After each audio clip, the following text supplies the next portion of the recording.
Bismillahirrahmanirrahim. Assalamualaikum warahmatullahi wabarakatuh. Alhamdulillah.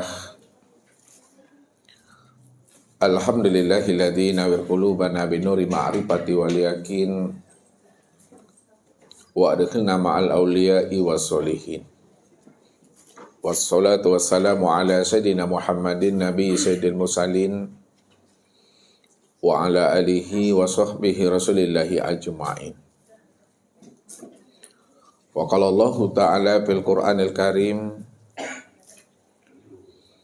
a'udzu billahi minasyaitonir rajim, bismillahirrahmanirrahim. Sanurihim ayatina bil afaq wa fi anfusihim hatta yatabayyana lahum annahul haq. Wa bil ardi ayatul lil mukminin wa fi anfusikum afala tubsirun. Shadaqallahul azim.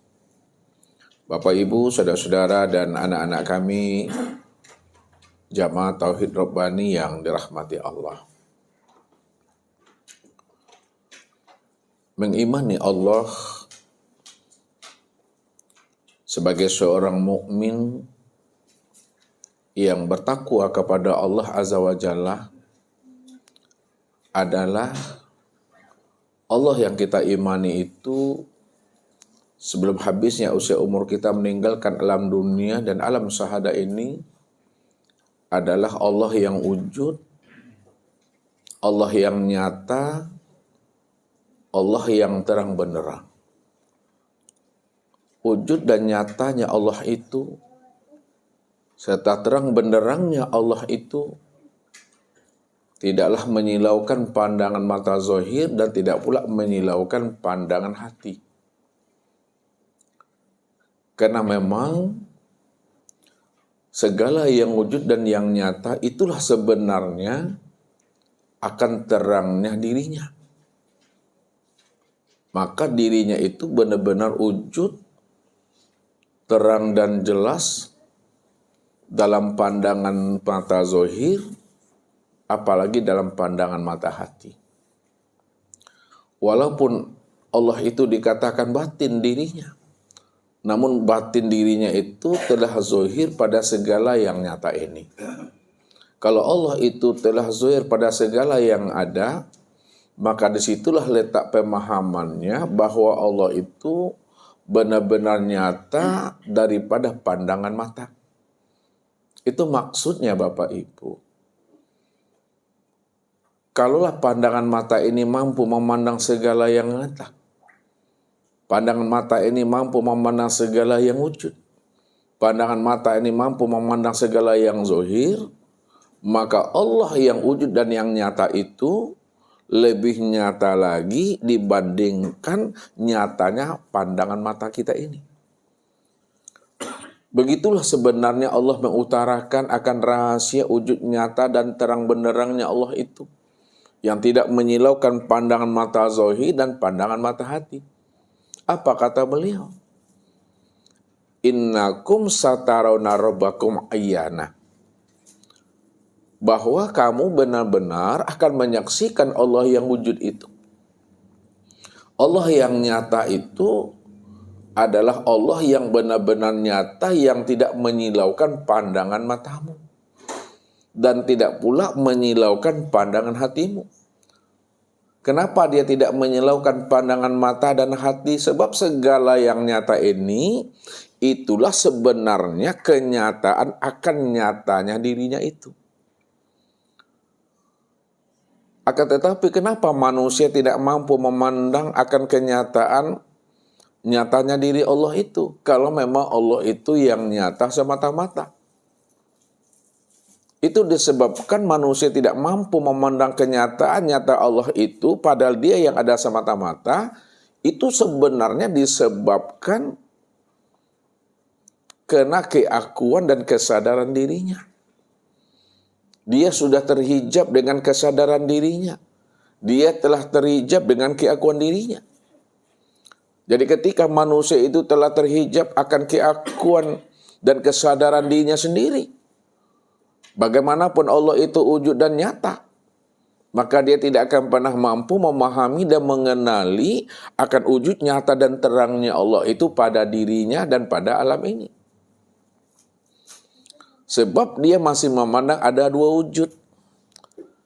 Ada dirinya, ada pula dirinya Allah. Selagi kita ini masih memandang ada dua wujud, Allah wujud, dia juga merasa wujud. Allah hayat, dia juga merasa hayat. Maka selama itu dia tidak akan pernah mengenali akan wujud yang hakiki itu. Wujud yang hakiki, wujud yang sejati, itu adalah Allah Ta'ala. Namun apabila manusia itu telah mau dia keluar daripada keakuan dan kesadaran dirinya, tidak ada lagi kemelekatan wujud dan yang bersifat itu pada dirinya, maka ketika itulah manusia itu mampu memahami bahwa yang wujud dan yang bersifat itu tiada lain adalah Allah. Kalau Allah yang wujud dan Allah yang bersifat, maka segala yang wujud, segala yang bersifat, itulah nyatanya akan kezohiran, akan wujud diri Allah itu. Yang terang benderang itu. Yang tidak menyilaukan pandangan mata zohir dan tidak pula menyilaukan pandangan hati.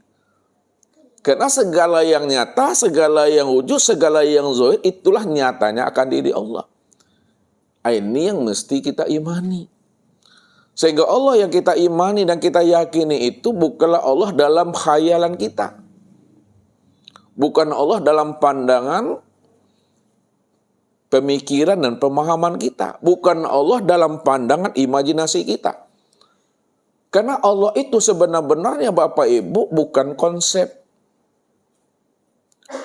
Tidak bisa didefinisikan. Kalau Allah itu bukan konsep dan tidak dapat didefinisikan, bagaimana mungkin Allah itu kita analisa dengan pemahaman akal pikir kita. Kalau kita analisa dengan pemahaman akal pikir kita, padahal akal pikir kita itu bentuk karunia dan anugerahnya kepada diri kita. Sudah pasti kita ini salah dalam memahami dan menyikapinya. Walaupun dia bukan konsep, dia bukan dapat didefinisikan. Akan tetapi dirinya itu benar-benar wujud, nyata dan terang benderang. Bahwa segala yang wujud, segala yang nyata, itulah sebenarnya akan wujud nyatanya dirinya itu Bapak Ibu. Saking terangnya Allah itu. Saking nyata dan wujudnya Allah itu. Sehingga keluh lisan kita ini Bapak Ibu. Tak mampu kata ini mengatakan lagi tentang rahasia dirinya. Tak mampu akal pikir untuk menganalisa lagi tentang dirinya. Tidak mampu kata-kata untuk menguraikan tentang rahasia dirinya. Karena semuanya telah terang, semuanya telah jelas, semuanya telah nyata. Kita hanya diam saja Bapak Ibu. Diam bukan artinya diam-diam. Namun diam di dalam paham, paham di dalam kesadaran. Sadar di dalam keimanan itu. Inilah orang yang memiliki iman yang isbatul yakin yang dikatakan namanya iman kamil. Tidak ada lagi kebimbangan dan keraguan di dalam dirinya untuk mengimani Allah yang wujud dan yang nyata itu. Karena segala yang nyata, itulah wujud kezohiran akan nyatanya dirinya itu.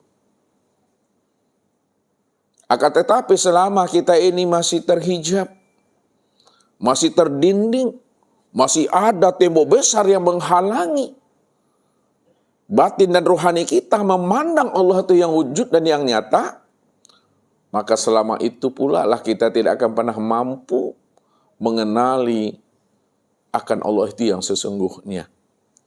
Kita memahami Allah itu hanya sebagai sebuah konsep yang mampu didefinisikan. Padahal Allah itu bukanlah sosok. Allah itu bukanlah sesuatu. Dia bukan sesuatu, dia bukan sosok, dia bukan konsep, dia bukan dapat didefinisikan Bapak Ibu. Namun dia itu benar-benar wujud dan nyata. Ini yang iman itu. Jadi apa yang sudah terpatri, tertanam di dalam rahasia hakikat diri Bapak Ibu tentang Allah itu. Bagaimanapun orang berucap dan berkata tentang Allah, maka kebenaran yang hakiki yang sudah tertanam hidup di dalam dada tidak akan pernah bisa dirubah dengan ungkapan kata-katanya. Itulah iman yang sudah isbatul yakin atau iman kamil namanya. Kok bulenya oleh bisa digolongkan, kok picak lah bisa dilayangkan. Tidak bergeser dia dari pemahaman itu. Inilah orang yang Allah beri hidayah. Orang yang Allah beri petunjuk. Orang yang Allah beri kepada dirinya ilmu hikmah atau ilmu laduni.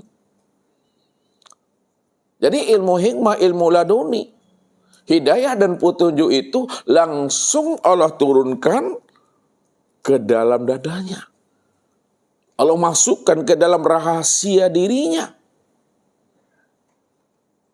Kalau Allah dah masukkan hidayah dan petunjuk ke dalam rahasia dirinya, disitulah kita itu betul-betul yakin mengimani Allah yang wujud dan yang nyata terang benderang itu. Pada alam dan sempurnalah wujud nyata dirinya itu yang disebut namanya dengan insan. Begitulah Allah membukakan tabir rahasia dirinya kepada kita ini. Al-insanu sirri wasirri sifati wasifati la ghairi. Insan itu adalah rahasiaku.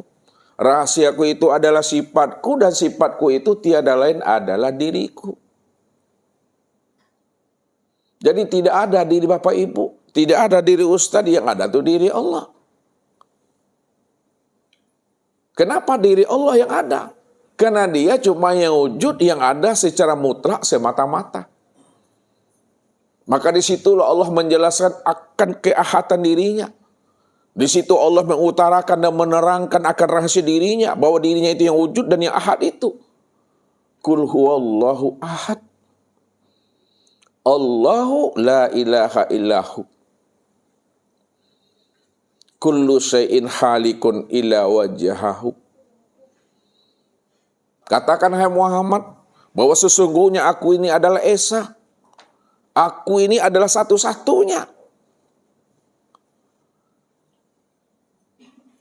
Begitulah Allah membukakan rahasia dirinya. Kalau dia hanya satu-satunya, maka jangan disandingkan Allah dengan sesuatu, padahal sesuatu itu nggak pernah ada. Bagaimana mungkin Allah diserupakan dengan sesuatu? Padahal sesuatu tidak pernah ada. Kalau sesuatu tidak pernah ada, jadi jangan disandingkan Allah dengan sesuatu yang tidak pernah ada. Kalau ada orang mengatakan kepada Bapak Ibu, Allah tu laisa kamitslihi syai'un. Allah tak pernah serupa dengan sesuatu. Maka ketika itu sebenarnya di dalam hatinya, dia telah memandang ada dua wujud di dalam batinnya ini. Ada Allahnya, ada sesuatunya. Padahal Allah cuma satu-satunya. Jadi makna laisa kamitslihi syai'un itu untuk memberikan pemahaman kepada kita. Jangan disandingkan Allah dengan sesuatu yang tidak pernah ada. Kalau kita masih menyandingkan Allah, menyerupakan Allah dengan sesuatu, berarti ada Allah, ada sesuatu. Dalam pandangan hati kita masih ada dua wujud di situ. Namun apabila pandangan hati kita ini hanya Allah saja satu-satunya, maka tidak ada pembandingnya.